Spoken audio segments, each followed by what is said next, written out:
sleeping on my city. Don't be sleeping on my city. Don't be sleeping on my sleeping on my city. Don't be sleeping on my city. Don't be sleeping on my city. Don't be how we get down. Don't be sleeping on my city. Don't be sleeping on my city. Don't be sleeping on my city. What up, everybody? It's your boy Bo Dean back once again for another episode of StlVsErrbody Season 4.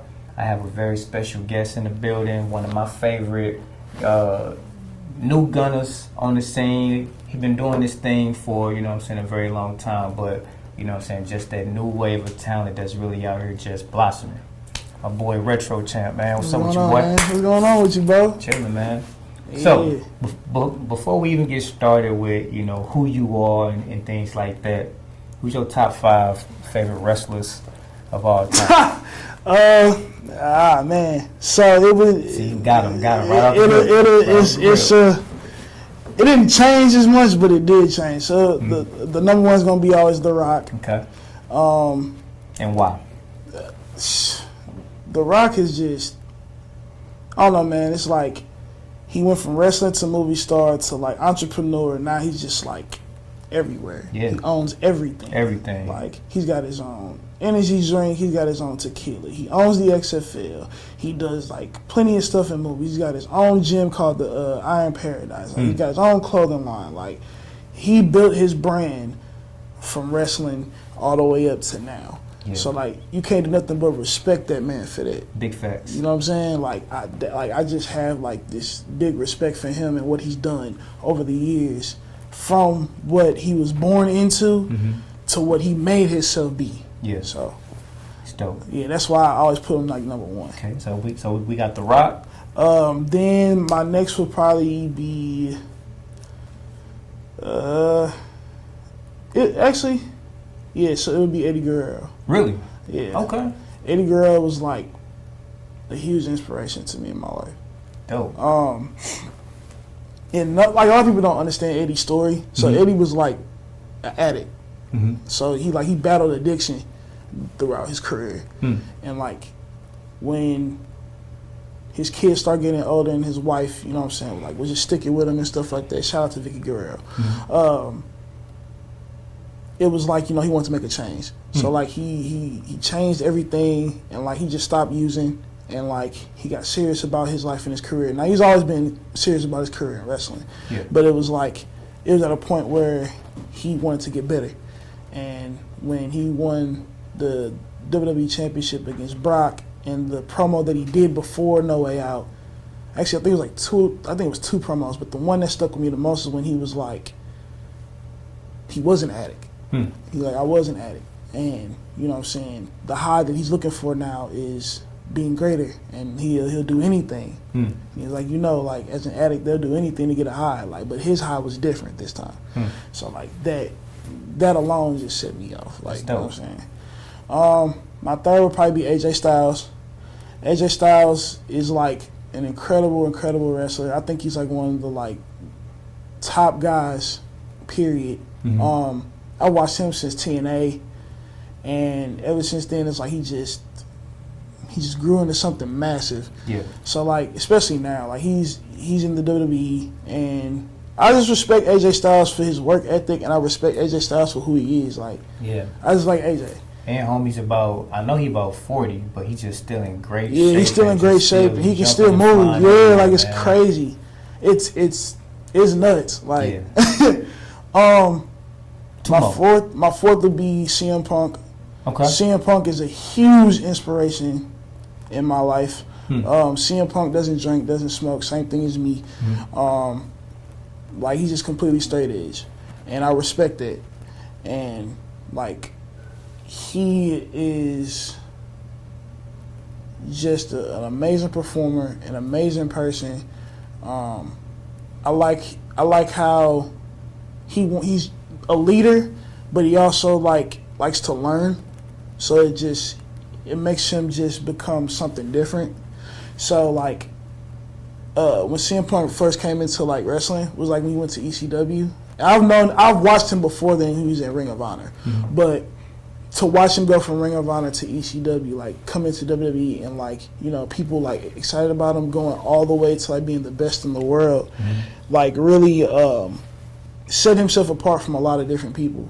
Now some people be like, oh, CM Punk cried and left, but it's like if you go to your job and your job don't treat you right, and they know that you injured and they know that you hurt, and you fighting hard to stay with the company because you're loyal. Yeah. But they doing things to you that you just don't respect. Just tired of shit. Yeah, like you just gotta leave. You know what I'm saying? Like you keep fighting and you fighting and you fighting, and the more that you try to fight to, you know, and they fight back, and it's bad energy, all that. You gotta leave. Yeah. And he took time off of wrestling for a long time to get himself together, to heal, to, you know what I'm saying, enjoy life. And then he comes back, and it's been amazing. Now he's injured now, but it's like it's just been an amazing run to see it, and it motivated me to, you know what I'm saying, keep going, especially with what I'm doing. So it's dope.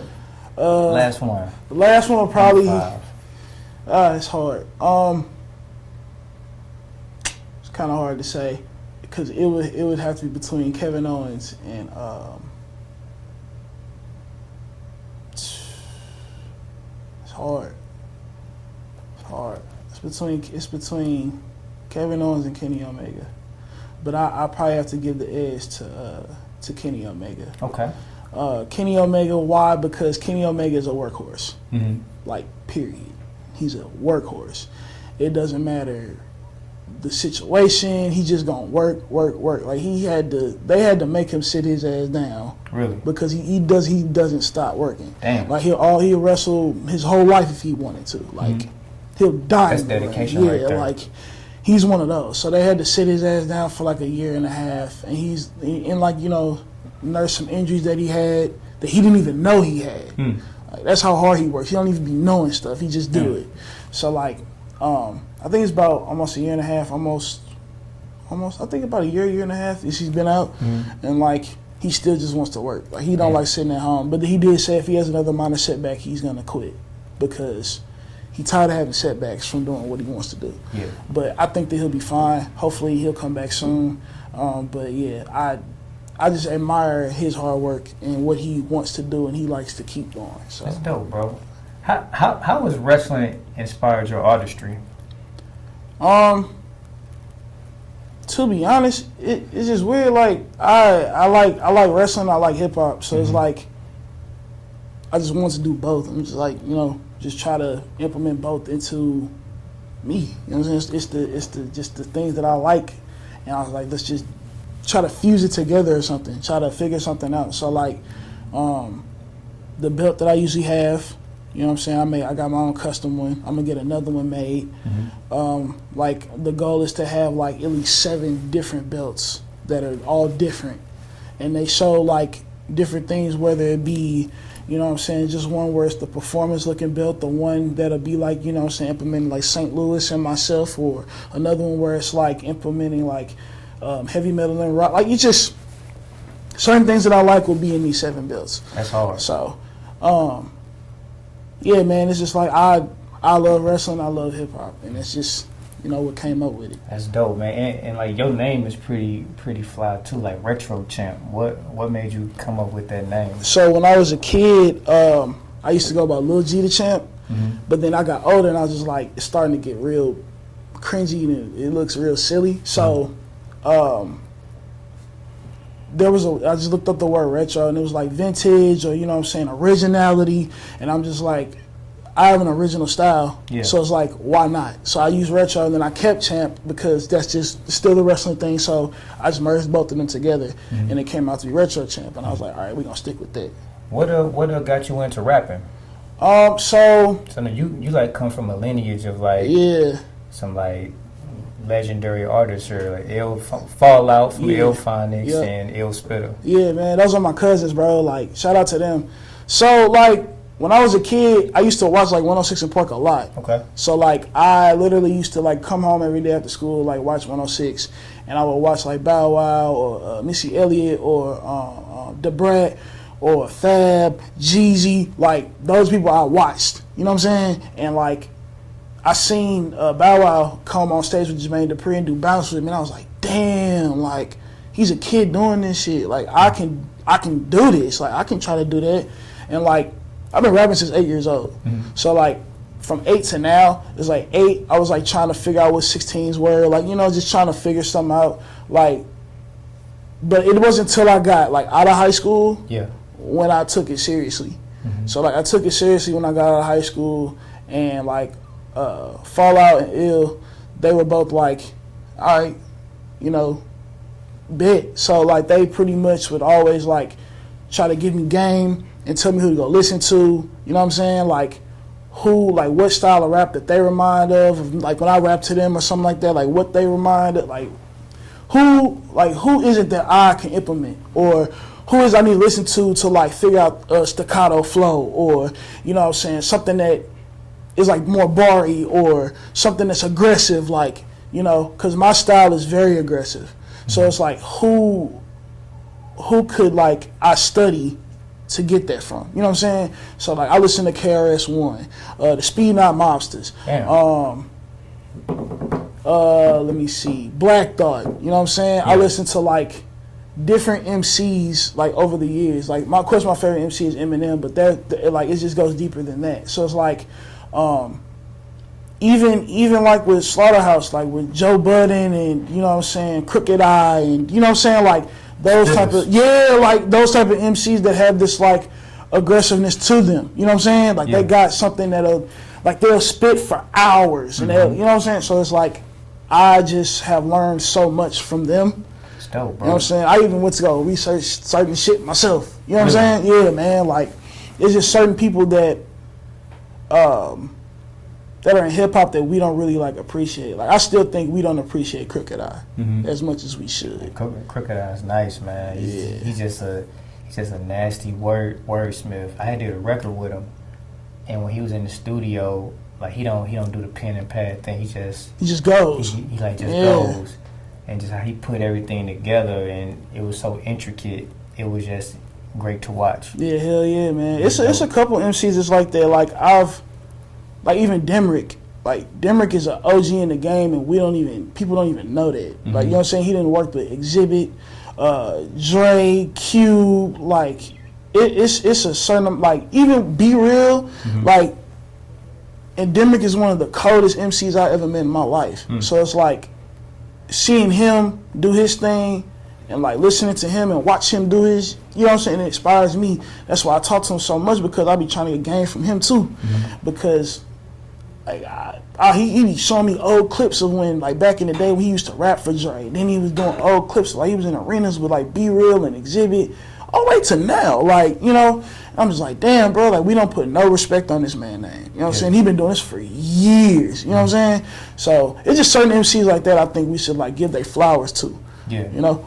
And that's dope, man, because, like, if somebody just, from a fan's perspective, if they just listen to your music and stuff like that, they wouldn't assume that you were so knowledgeable in hip-hop, you know what I'm saying? And, like, the certain artists that you listen to. You know what I mean? Like, they wouldn't think that a Crooked Eye, you know what I'm saying, a be one of your, you know what I'm saying, go-to guys to listen to based off, you know what I'm saying, the type of music that you make. And the music that you make is great. It's just, I couldn't hear Crooked Eye on that type of way. You know what I mean? So like, it's a certain amount of, like, different rappers that I like KRS-One. Like I said, KRS-One too. It's just like Black Thought, Crooked Eye, Most Def. Like, it's just certain people, I love their style of music, and I love how they flow on beats and stuff like that. That's dope, bro. And I was talking to Fallout, and I was just saying, like, how I can kind of see, you know what I'm saying, like the influence with the live instrumentation and things, you know what I'm saying, from, like, you and him. Being that, you know what I'm saying, you're a part of that lineage, was it any pressure trying to fill those shoes of what, you know, your peoples laid down prior? Yes and no. Yes, because it's like now people are starting to see, like, we're family, because in the beginning nobody knew. So, like, now it's starting to, like, get exposed more, like, damn. But, like, no, because I learned a lot of different elements as far as, like, stage performance and stuff on my own, like going to different concerts and stuff and meeting different people. So like I literally had to train myself how to do it. Yeah. You know what I'm saying? Even like with breath control and all that stuff, like I had to teach myself how to do that type of thing. Now like live instrumentation, like arrangements and stuff, my brother Nando taught me that because he does that. And he was just like, you need to do this with this. And I was like, all right, cool. So like that, like the whole live band and stuff like that, like it was because it was inspired by him. Dope. But as far as like stage performance, like how I perform on stage and stuff like that, it's like I had to learn. I had to go like teach myself how to do that. Like I had to go watch Travis Scott's. I had to go watch the Dizzy Wrights. I had to go watch the Logic. I had to go watch Tech Nine. Like Tech Nine is literally one of the greatest performers ever, and I'll put a stamp on that. Like I met the OG, I done kicked it with him, all that, but like his stage performance is just top fucking notch. I heard. Straight up. I heard choreography from the choreography to the production to everything is down to a damn T. For real. Like if you have never seen a Tech Nine show, you're missing out on life, man. You definitely are. You never seen a retro show though. You missed. Oh man. You gotta come see one. Yeah, man. You got one. It's coming soon. Be on the lookout for it, man. For sure. So your style, man. Like describe your style of like music. You know, you recently just dropped a project in April called No Mercy. Yeah. Correct. Yeah. I was vibing to it. You know what I'm saying earlier, man. And it's a great body of work. Advantage. That's a worldwide, you know what I'm saying, record, bro. Yeah. That's a big record. I appreciate that one, and it's another one towards the end of the album that's just big records. You know what I'm saying? I could hear them in movies, even if WWE decides, you know, for like the WrestleMania theme. You know what I'm saying? Like those are big sounding records, bro. What was the inspiration behind like that album? So No Mercy was supposed to like be something 2 years ago, and it was not supposed to be that. It was supposed to just be like it's all aggressive music, just you know some XXXTentacion ski mask shit, like just some crazy shit. But then like life goes on, you know. FYI comes out, then after that, just other shit just start happening, and I just start making other music. Then, of course, I listen to heavy metal a lot already, but it was just like, you know, I started listening to more like heavy metal beats and listening to just, you know, some other artists, especially here in the city. And I was just like, damn, bro, maybe I need to do something like this. And then me and bro had another conversation. He was just like, 90s a hit, but what if you had a rock remix? And I was just like, all right. So I tried the rock remix and sounded fire. Then I was like, what if I did like something like a tape of this? And then he was just like, yeah, you need to do a tape of this shit. And I was just like, all right. So some of the songs I already wrote like years ago, so I just put them on wax. And they just sounded like they came to life. You know what I'm saying? So Ben, he's in Callaway Circus. He also does producing as well. Ben and the other homie Sayonara, he's overseas. They produced that whole fucking EP, and it sounded fucking great. That was incredible. Yeah, dog. I appreciate it. I heard it when it first dropped, but I just went back and revisited it. I said, man, this is a great body of work. And of course, as the older I get, the more I, you know, expand my music taste and stuff like that. You know what I mean? So something that hit more, you know, when I come back and revisit it, just cause I'm into more things. But it's a great body of work, bro. I appreciate it. Definitely in its own lane. And man, that it just came from just a bunch of different emotions too. Yeah. Like, you know what I'm saying? Like as an artist, you know what I'm saying, you have to understand that you can be vulnerable in your music. Like it's a therapy thing. Like there's a rapper that I look up to named NF. He literally said like this is a therapy session. Like, this is therapy for me. Like, I have an outlet, and that's music. So, like, why not express myself through music to get my emotions and stuff off my chest? And that way people can hear it, and then it resonates with them, and they understand it, and they understand, like, damn, like, I'm not the only person that feels this way. He feels this way. He's bigger than me. You know what I'm saying? Like, and that's what I like about music. It gives people an outlook or inside look on how we feel. You know what I'm saying? Like, they're outside, but they like, it's like they like, damn, like, I can really relate. You know, that's why I make my music, and I call it reality music.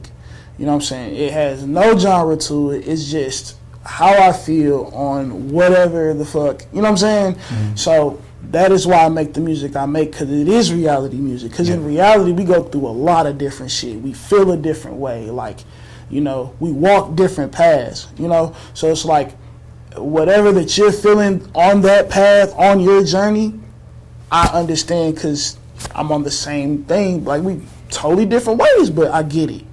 You know what I'm saying? So that's why I make music I make. How did the loss of your mom, and condolences, Appreciate you, impact your drive for success? my mom was always driven, like, just determined to do anything. So with that, she instilled it in me. You know what I'm saying? Like, it didn't matter what the situation was. She would always tell me, we got to keep going. We got to push forward, because if we don't, we're not going to succeed. It's just that, it's that simple. You know, it's a lot of things that has happened in my life where it was like devastating, especially my mom, losing my mom. Like, my mom was literally like my heart, my best friend. So it's kind of like losing her. And even now, you know what I'm saying? Because it's been a few months, but it's like, even now, it's still like, damn, I cannot believe I lost this lady. So it's like, but I know her. She would tell me, like, you can cry now, but you're gonna have to figure this out. Because nobody's gonna do it for you. And she's always told me that. So that's why, like, the person that I am, and people be like, oh, he's prideful. It's like, nah, I just don't like asking for people for nothing. Like, if I can do it myself, I'm gonna do it.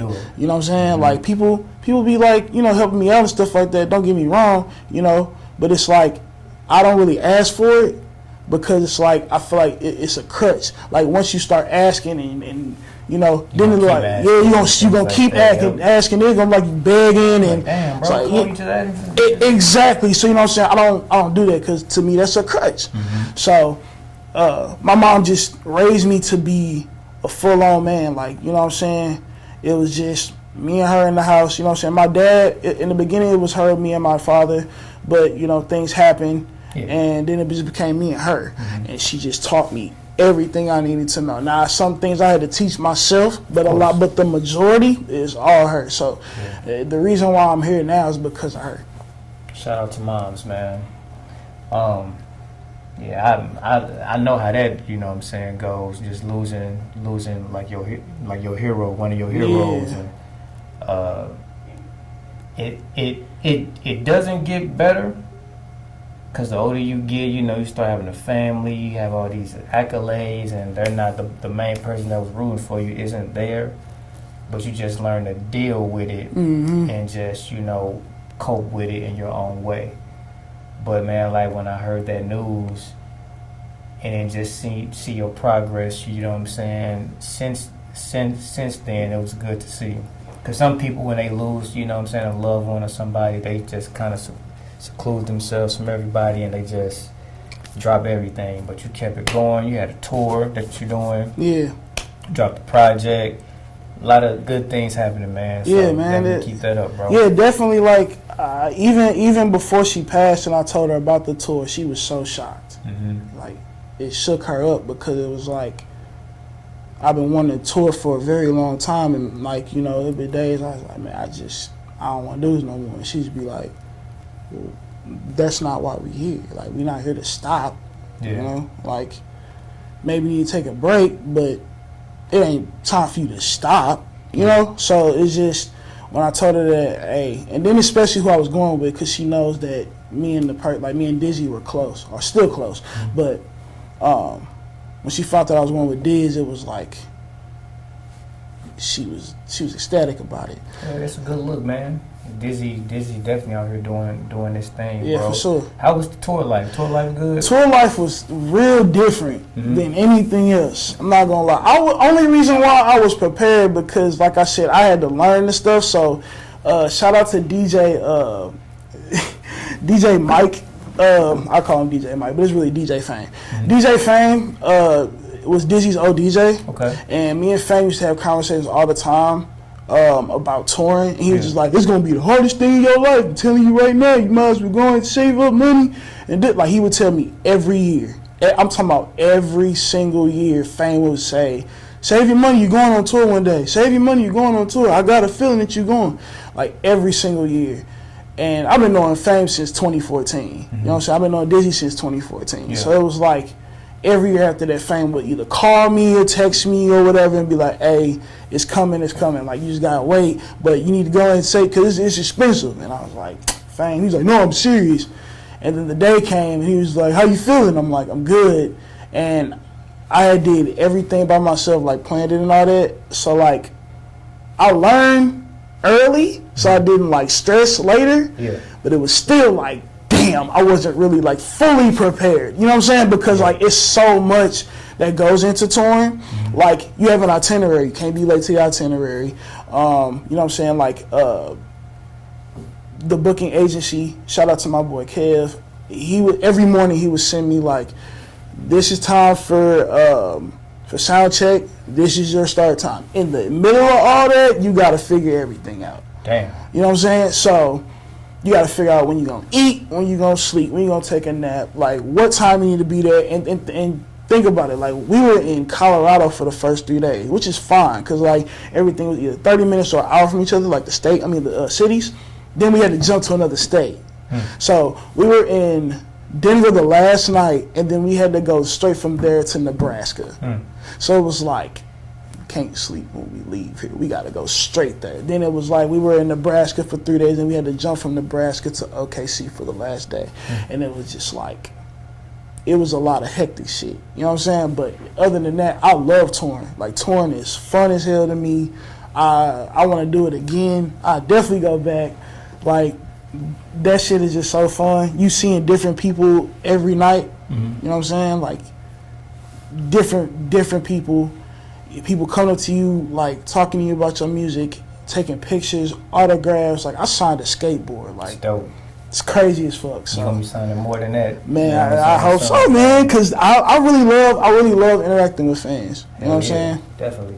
I really, really do. Like, without the fans, we wouldn't be here, so. Man, it's important for us to acknowledge them and take the time to talk to them or respond to them or, you know, just interact with them during shows after our sets. Yeah, facts, absolutely. Like that. I be seeing people sometimes when they not big stars where they getting 1,000 comments or shit like that. So yeah, of course you can't react to everything, but you know, people post things and you know they support us, comment, they don't even respond. Yeah, like I try to. Like even if I do get bigger, it'll still be like I'm gonna try as much as I can. I'm gonna at least respond to a couple. Yeah, you know, and I understand as you get bigger, get busier.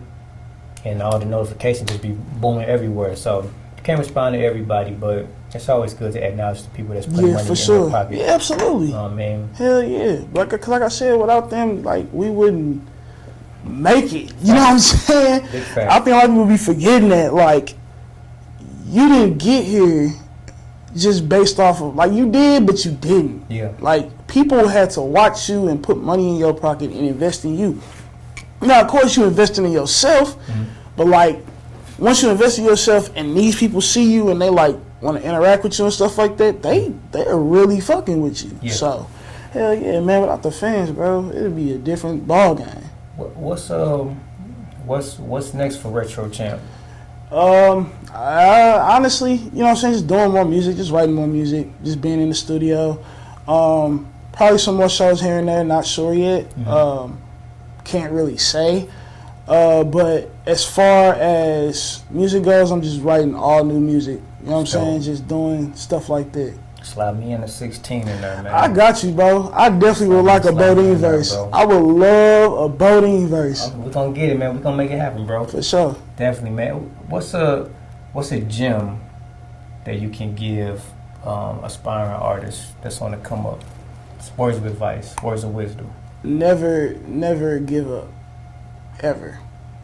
Days you'll be like, I'm done. But even when you're done and you take a break, still do something.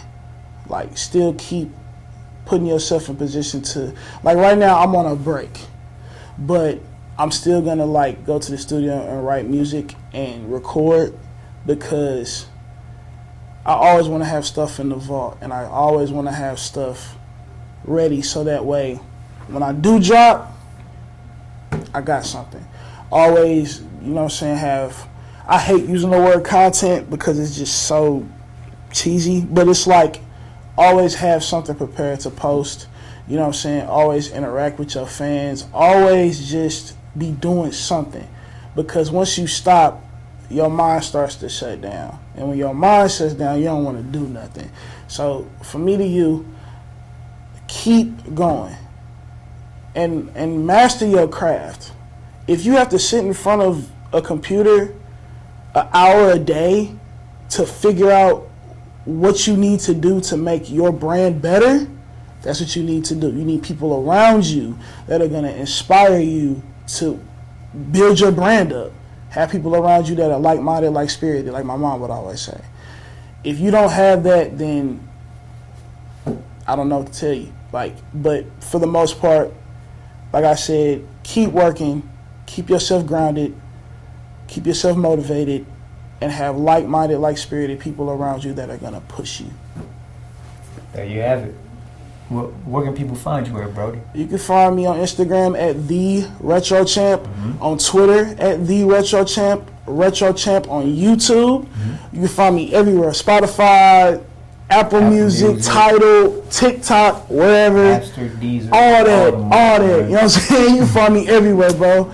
And make sure y'all check out his music, man. He has some very dope music. If you a fan of, you know what I'm saying, the XXXTentacion, like that type of lane, man, that's your guy, bro. Very rock, heavy metal, hip hop, all that. He does it all, man. Check out No Mercy, great album. You know what I'm saying? Very dope album to ride to from start to finish. And so support my boy.